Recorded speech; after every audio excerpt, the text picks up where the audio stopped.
The new president of South Africa, P.W. Botha, began implementing his total strategy as soon as possible. The National Party knew that the 1980s would be the final fight for the very existence of their regime, so Botha began implementing reforms and measures to prepare for the battle to come. Botha set up the National Security Management System that was governed by the new National Security Council. This council would slowly become the most powerful entity in South Africa. The government began pouring money into its armed forces. The National Party rapidly increased the size and efficiency of the South African police force. Thousands of blacks, coloureds and Indians were recruited into the SAP. Also, South Africa massively increased its military spending from 707 million in 1974 to 3 billion in 1981. It would later rise to 13% of all government expenditure.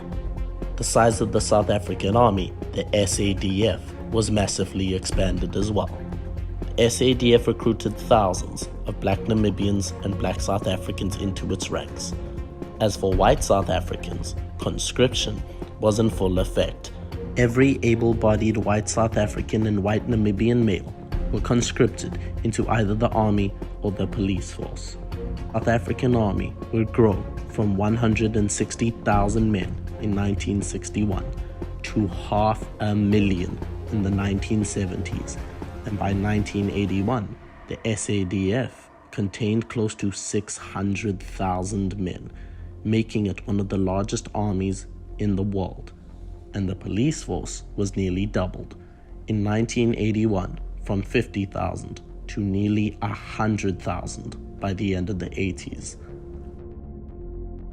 New special forces units and counterinsurgency units were created, like the 3-2 Battalion, Kufut, and shadow units like the Civil Cooperation Bureau and the Directorate of Covert Collection were set up, and secret death squads were also formed.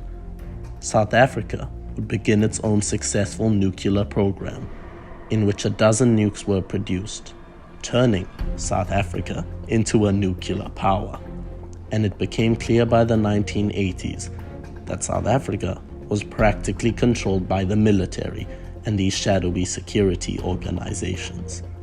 Botha also rushed to speed up the apartheid's Homeland policy, and soon almost all tribal homelands were granted self-governance, and Paputi Tswana, Transkei, Venderland, and Ciskei were all granted independence. Most of these tribal leaders were staunchly opposed to the ANC and were encouraged to create their own armies and police force to aid the apartheid government, which most of them did. P.W. Botha also took massive new political actions to strengthen the government's hand. Him and his predecessor worked hard to improve relations between Afrikaners and English speakers to form a united white front, and to a certain degree, they were successful. English speakers were now voting for the National Party in droves. The government also began a process to co-opt South Africa's other minority groups to the apartheid government's side. There were large sections of coloured and Indian South Africans who saw the National Party as the lesser of two evils, and in 1983, the vote was extended to coloureds and Indians. Botha would set up the Tricameral Parliament, which would include 2 separate houses for coloureds and Indians to be a part of the government, but in reality, its power was still very limited. The apartheid government then tried to create a black middle class that it hoped would be anti-communist. The government then created the black local authorities, where blacks could vote for township councillors to administer their communities. Botha would continue looking for black allies, such as Bishop Lekanyane's Zionist Christian Church, and various elements within black society, such as the middle class and more traditional and conservative elements within black communities, who did not want a violent revolution, as well as surprisingly township gangsters were all co-opted into the black local authorities. This total strategy would be put in place in 1983, when the Tricameral Parliament and the black local authorities would all hold their first elections.